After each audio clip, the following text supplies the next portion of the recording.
আসসালামু আলাইকুম। আমি এই যে আজ পায়েস রান্না করব। তাই প্রথমে আমি 2 কেজি দুধ জাল দিয়ে 1 কেজি করেছি। পায়েস রান্নার জন্য আমি এই যে কাউনের চাল, গুঁড়ো দুধ, তারপরে হলো ঘি, মশলা, চিনি সবকিছু রেডি করে নিয়েছি। আজকে আমি কানের পায়েস রান্না করব। এখন আমি দুধটা ঢেলে দিলাম।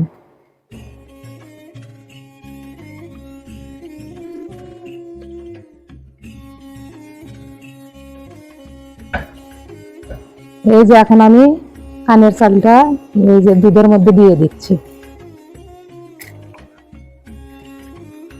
এটা আমি ধুয়ে নিয়েছিলাম, আমাদের বাড়ির কানের চাল, তারপরও আমি আবার ধুয়ে পরিষ্কার করে নিয়েছি।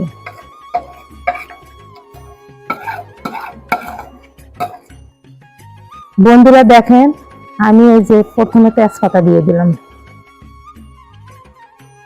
কালো এলাচ,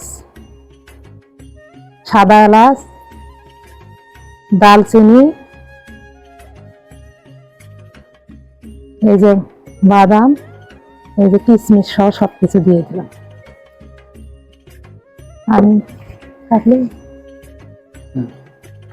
আমি সবকিছু দিয়ে দিছি।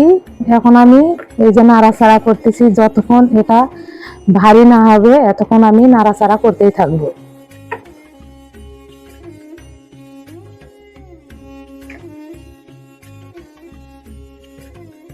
এই যে আমি এখন ঢেকে দিলাম। এই যে আমি ঢাকনাটা এখন উঠালাম, অনেক এখন গাঢ় হয়েছে। এখন আমি এই যে চিনি দিয়ে দিব।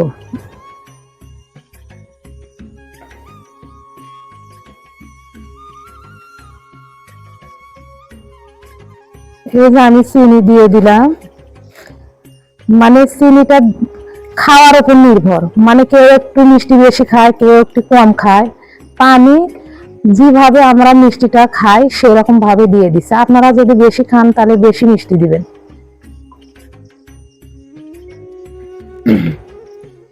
এই যে আমার কানের চালটা ঘন হয়ে এসেছে।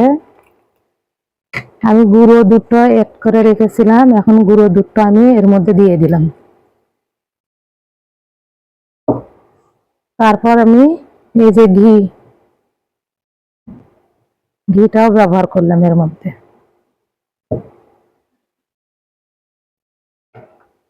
আর কিছুক্ষণের মধ্যে আমার এটা হয়ে যাবে।